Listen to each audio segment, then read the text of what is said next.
ராஜயோகம் எனக்கு கற்றுத்தராததை 14 வருட கால வனவாசம் கற்றுத்தந்தது. ஆகட்டும், வனம் போக வேண்டும் என்ற உன் விருப்பத்தை தடுக்க மாட்டேன்.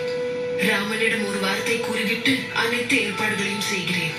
செல்லும் பொழுது வெறும் கையுடன் செல்ல இயலாதல்லவா? குடிலில் உள்ளவர்களுக்கு என்ன பரிசு கொடுப்பது? எல்லாவற்றையும் நான் பார்த்துக் கொள்கிறேன்.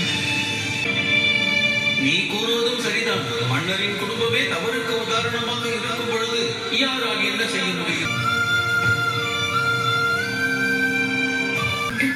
எரியும் இந்த விளக்குகளை அணைத்து இருளாக்க நினைத்தால் உறக்கம் வந்துவிடாது. உங்கள் மக்களை பற்றி, உங்கள் நாட்டை பற்றி, அதோடு என்னை பற்றிய கவலையும் உங்கள் உள்ளத்தை உருக்கிக் கொண்டிருக்கிறது.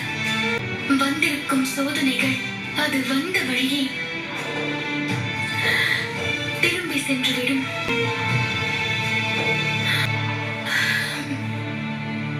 என் ஆனந்தத்தின் அடையாளம்தான் இந்த கண்ணீரும்.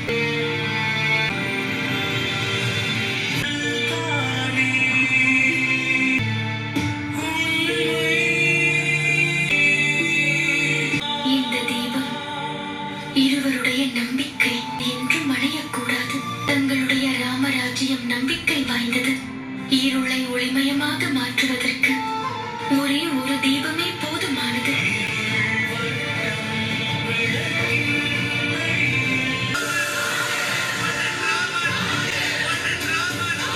நீ வந்த காரணம் தெரியுமா? என்னை ஏன் இங்கு அழைத்து வந்தார்கள்? நீதியை நிலைநாட்ட, அவைக்கு வந்த வழக்கை விசாரிக்கவே நீ இங்கு அழைத்து வரச் சொன்னேன். நான் குற்றம் சுமத்தவும் இல்லை, அதே நேரம் குற்றவாளியும் இல்லை. எதற்கு என்னை இங்கு அழைத்துள்ளீர்கள்? உன் மனைவியை கைவிடுவது குற்றம் இல்லையா? மன்னிக்க வேண்டும் அண்ணா, இது என்னுடைய குடும்ப விஷயம். இந்த ராஜ்யத்தில் எனக்கு சுதந்திரம் இல்லையா?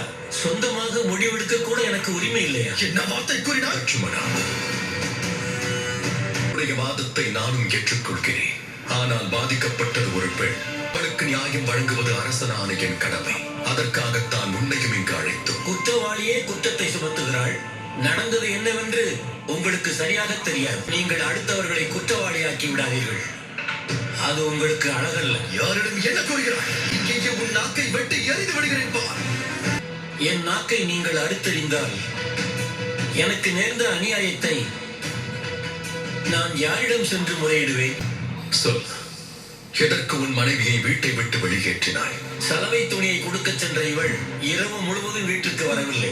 இந்த படகோட்டிதான் ஏரியின் அக்கறையில் அவள் இருந்ததற்கு சாட்சி என்கிறாள். இவள் மீதும் இவள் நடத்தையின் மீதும் சந்தேகம் வந்துள்ளது. சந்தேகம் குடும்பத்தை மட்டுமல்ல, ராஜ்யத்தையும் கூட அழித்துவிடும். தகுந்த ஆதாரங்களை கொடுக்கவில்லை என்றால் அது குற்றச்சாட்டாகிவிடும். மன்னா, குற்றச்சாட்டாகவே இருக்கட்டும். இவர்கள் இருவரிடம் ஆதாரம் உள்ளதா? இதோ பார், நீயும் உன் மனைவியும் எத்தனை வருடங்களாக ஒன்றாக வாழ்கிறீர்கள். அதோடு இந்த படகோட்டியும் உனக்கு நன்கு தெரிந்தவன்.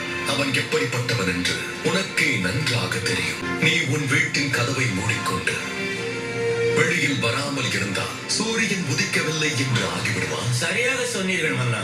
அது மட்டுமல்ல மன்னா, இவளே இவள் வாயால் சொல்கிறாள் இந்த படகோட்டியோடு தான் இருந்தேன் என்று.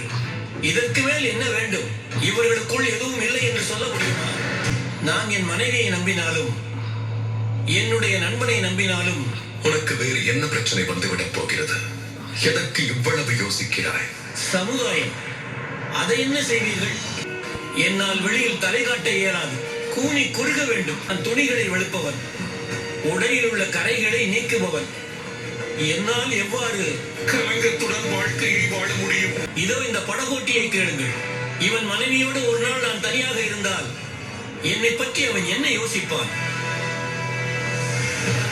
இவ்வளவு எதற்கு? என் மனைவியிடமே கேளுங்கள். நான் ஊரில் உள்ள ஒருத்தியோடு இரவு முழுவதும் இருந்து வந்தால் என் மனைவிக்கு என் மீது நம்பிக்கை வருமா? நம்பிக்கைக்கு ஒரே ஒரு அடிப்படை தான் உள்ளது, அன்பு. மன்னிக்க வேண்டும் அண்ணா, நான் ஒன்றும் பெரும் பதவி வகிக்கவில்லையே. அதே நேரத்தில் அதிகாரத்தில் இருப்பவனும் இல்லை. ஊரில் உள்ளவர்கள் என்னை பார்த்து பயப்படுவதற்கு. என் மனைவி புனிதமானவளாக கூட இருக்கலாம். ஆனால் என்னால் எதுவாக இருந்தாலும் கூறு. என்னால் உங்களைப் போல் இருக்க முடியாது. எல்லாவற்றையும் கண்டு காணாமல் செல்வதற்கு அந்நிய மனிதனோடு இருந்து விட்டு வந்த இவளை ஒரு நாளும் நாம் ஏற்றுக்கொள்ள மாட்டேன்.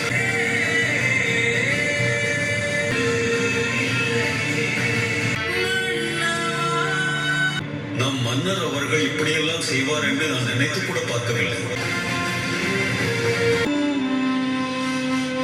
நான் களங்கமற்றவள் என்று எங்கும் நிரூபிக்க வேண்டுமா? அக்கினியில் இறங்கவா? நீ களங்கமற்றவள் என்பதை நிரூபித்துக் கொண்டே இருந்தால் இந்த உலகில் உள்ள ஒவ்வொரு கணவன்மார்களும் அவர்கள் மனைவியின் மீது உள்ள சந்தேகத்தை வளர்த்துக் கொண்டே போவார்கள். எத்தனை முறையானாலும் கத்தை தீயில் இடுவதுதானே வழக்கம். எல்லோரும் உன்னைப் போல வரக்கூடிய சோதனைகளை தாங்கிக் கொள்ள மாட்டார்கள். எதுவும் தவறான உதாரணமாகிவிடக் கூடாது. இதற்கு என்னதான் தீர்வு? கல்வி கற்க வேண்டியது. நன்னடத்தை தான் எண்ணத்தை வளமாக்கும். அவர்களுடைய கண்களில் தெரியும் அந்த கேள்விகளுக்கு எப்படி பதிலளிப்பேன்? யோசித்தீர்களா? கண்களுக்கு எதிரில் தெரிவதுதான் நம் மனதில் குழப்பத்தை உண்டாக்கும்.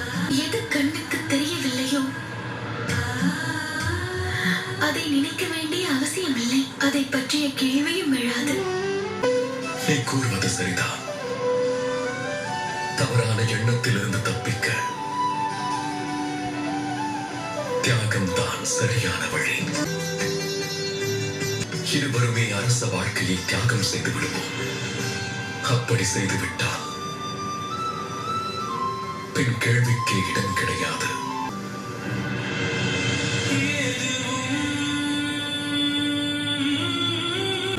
இருவரும் அல்ல, நான்